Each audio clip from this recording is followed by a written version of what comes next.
Hello Montreal, my name is Juan Chebly. I serve as lead advisor to the UN Environment Program, and I'm also founder of the Give Me 5 campaign for people and planet. It's a pleasure to be here with you today, albeit virtually and not in person.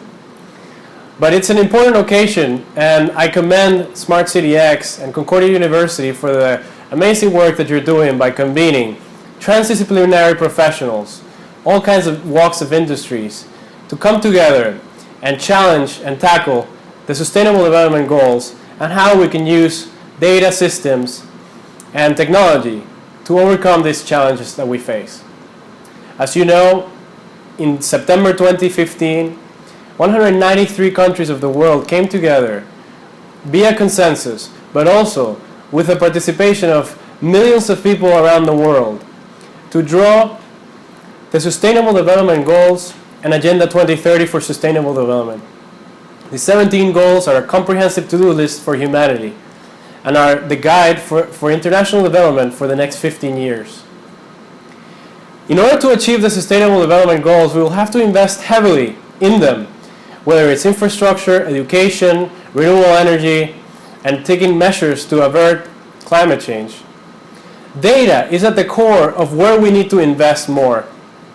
This is why it is so important to have reliable data systems all over the world so that we can measure our progress. We have identified that the indicators that are going to measure the progress of the Sustainable Development Goals are complex and of various natures. This is why we also have identified that we will also need qualitative data, basically people's opinions on how we are making progress in certain areas as well. But to focus on data systems, at the UN we have various platforms to measure access to clean water and sanitation, for example, measure the levels of pollution across the world. One great example is the UNEP data portal called UNEP Live. You can go to uneplive.org and find out what is the status of pollution in any big city across the world and find indicators relating to each and one of the 17 goals, but with a specific focus on the environment. The implementation of data systems in cities, for example, can be a great tool to overcome the challenges that we face. It's in cities that the battle for the Sustainable Development Goals will make or break our agenda. It's in cities where we can easily monitor how much inputs of natural resources and outputs we have to better achieve a circular economy. That is not to say that the rural areas are not a part of this. They are. But there we will count with industry to come together and also implement technologies to achieve better efficiencies and to ensure that water, air, and all of the natural resources that we depend on to build our economy and our well-being are treated in a sustainable way. I am proud to see that you have this particular focus, SDG 6, on clean water and sanitation, but also SDG 11 on cities, sustainable cities. We at the United Nations Development Program, we have a particular program focusing on sustainable lifestyles, sustainable consumption and production. But we also work hand to hand with a UN agency dedicated and committed to the implementation of the Sustainable Development Goal pertaining to cities, which is UN Habitat.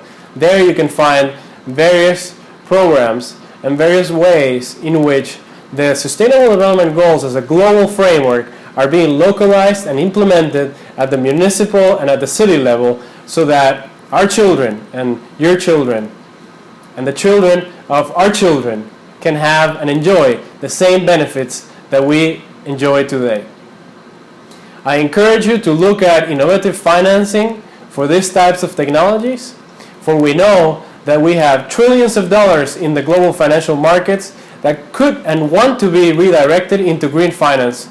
However, there is a sizable lack of bankable projects in which these finance flows can go to.